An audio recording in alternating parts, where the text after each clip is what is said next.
இப்போ ஒருத்தனுக்கு தவறான எண்ணங்கள் வருது. இப்போ ஒருத்தங்க மேல ஏதோ ஒரு வேலைப்பாடு செய்யணும், இல்ல செய்வினை செய்யணும், ஏவல் செய்யணும். அந்த தாட்டே முதல்ல தப்பு தானே. இந்த மாதிரி தவறான எண்ணங்கள் ஒருத்தருக்கு வருது அப்படின்னா அவர் என்ன மாதிரியான கர்மாவால பாதிக்கப்பட்டிருப்பார்? ஒரு மனுஷன் வந்து இன்னொரு மனுஷனுக்கு நேரடியாக அடிக்க முடியாத விஷயத்தை தான் மாந்திரிக மூலிமா அடிக்க. ஒருத்தன் பாதிக்கப்பட்டிருக்கான், ஒருத்தன் உனக்கு ஒரு ஏவல் மூலிமாவோ இல்லை ஒரு சூனியம் மூலிமாவோ இல்லை உனக்கு கெடுதல் நினைக்கிறான்னா முதல்ல இந்த சைடில் இருக்கிறவன் வந்து எவ்வளோ அவனை மன உடைச்சல் கொடுத்துருப்பான்.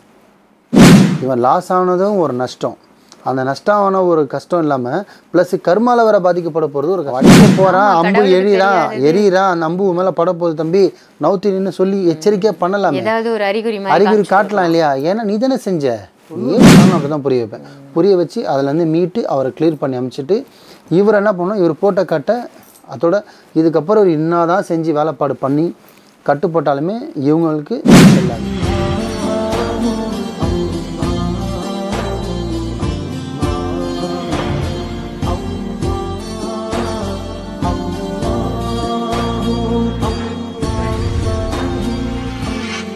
மறுஜென்ம நேயர்கள் அனைவருக்கும் அன்பான வணக்கங்கள். இன்னைக்கு நம்ம மாலிக் பாய் அவர்களை சந்திக்க வந்திருக்கோம். வணக்கம் பாய். வணக்கம்மா. பாய், எனக்கு ஒரு சந்தேகம். இப்போ கர்மாவை பற்றி நீங்கள் நிறைய பதிவுகள் கொடுத்துருந்தீங்க, மக்கள் நல்லா புரிஞ்சுக்கிட்டு அதை நிறையாவும் பார்த்தாங்க, நல்லா வியூஸ் போச்சுன்னு வச்சுக்கோங்களேன். இப்போ கர்மா இருக்குது அப்படின்றது நம்ம எல்லாருக்குமே தெரியும். இப்போது ஒருத்தனுக்கு தவறான எண்ணங்கள் வருது. இப்போ ஒருத்தங்க மேலே ஏதோ ஒரு வேலைப்பாடு செய்யணும், இல்லை செய்வினை செய்யணும், ஏவல் செய்யணும். அந்த தாட்டே முதல்ல தப்பு தானே. இந்த மாதிரி தவறான எண்ணங்கள் ஒருத்தருக்கு வருது அப்படின்னா அவர் என்ன மாதிரியான கர்மாவால் பாதிக்கப்பட்டிருப்பார்? ஆக்சுவலி அதுவும் நீங்களே சொல்லிட்டீங்க கர்மா அப்படின்னு.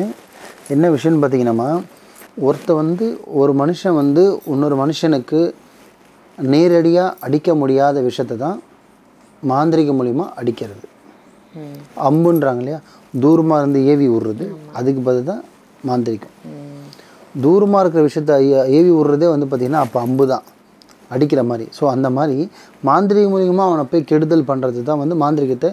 பட் நல்லதெல்லாம் எவ்வளவோ இருக்குது, அதை பயன்படுத்துகிறாங்க மாட்டான்ல, கெட்டது மட்டும் தான் நம்ம ஆளுங்க பயன்படுத்துவாங்க.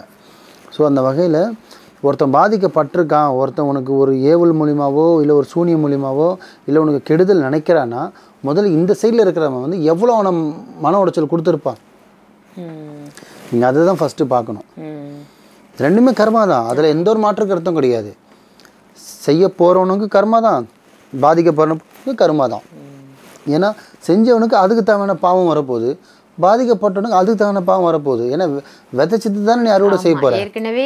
நீ விதைச்சிட்டல, இப்போ அறுவடை செய்கிற, அவ்வளோதான். அந்த மாதிரி தான் கல் தூக்கி அடிச்சா திருப்பி நம்ம தானே அவனு, அந்த மாதிரி கதை தான் இது. ஸோ அந்த அளவுக்கு அவன் பாதிக்கப்பட்டிருக்கான்னா ஒருத்தன் மனம் உடஞ்சி அவன் நாசமாக போயிடணும், அவன் கை கால் வழங்காமல் போயிடணும், அவன் பொண்டாட்டி இல்லாமல் போயிடணும், குடும்பமே இல்லாமல் போகணும், என்ன அளவுக்கு அவனை தோன்றானா அதுக்கு காரணம் யார்? நீ பண்ணுற உன் அல்பாசை தான். நீ எந்த பணத்தாலேயோ இல்லை இடத்தாலேயோ இல்லை மனைவியாலேயோ ஏதோ ஒரு விஷயத்தில் ஒரு மனுஷனை வந்து நீ உள் மனசு வரையும் நீ போய் அவனை காயப்படுத்தியிருந்தா மட்டும்தான் ஒருத்தனை அவனை அடிக்குமனே எதிர்க்க பார்ப்பான். இதுதானே உண்மை. நம்மளை ஒருத்தன் பாதிப்புக்கு ஒரு சில பேர் என்ன பண்ணுவான், கொஞ்சம் நார்மலாக இருந்தால் இறங்கி நின்று அடிப்பான், நேருக்கு நேர் அடிப்பான். முடியாதவன் இப்படி தான் வளர்ச்சிப்பட செய்யணும். ஸோ அந்த வகையில் அதுக்கு தள்ளப்படுறது தான் கர்மா.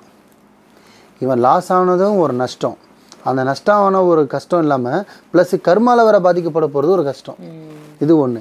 இப்போ இந்த சைடு பாதிக்கப்படுறான் பாருங்க, ஆணோ பெண்ணோ இருக்கப்பட்டவனோ இல்லாதப்பட்டவனோ, பட் ஏதோ ஒரு வகையில் நீ அவனுக்கு படி அவன் மேலே தப்பு வச்சுட்டு நீ அதுக்கு பிராச்சித்தமாக நீ அவன் பண்ணுற பாவத்துக்கு நீ சமாளித்து தான் ஆகணும்.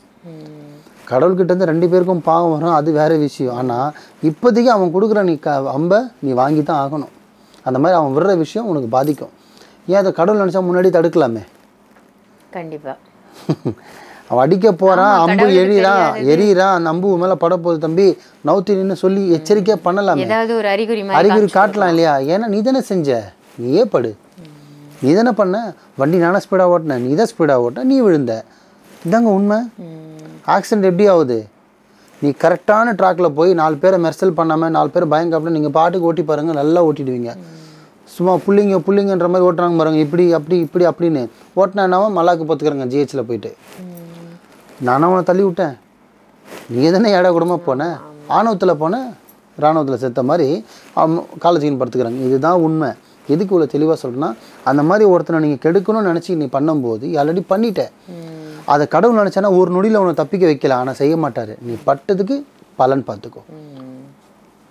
உப்பு சாப்பிட்டவன் தண்ணி குடித்த கதையா பண்ணதுக்கு பலன். அதுக்கு இவனும் கஷ்டப்படணும், பாதிக்கப்பட்டவனே. இப்போ இவனும் பாதிக்கப்பட்டவன், இவன் பாதிக்கப்பட்டவன், 2 பேரும் ஈக்குவலாக ஆகிடுவாங்க. ஆனால் பாதிக்கப்பட்டவன் திருப்பி வந்து அதை உணர்ந்து நம்ம எங்கே தப்பு செஞ்சோம், நம்ம யாராவது எதுக்கும் செஞ்சுருக்கோம்.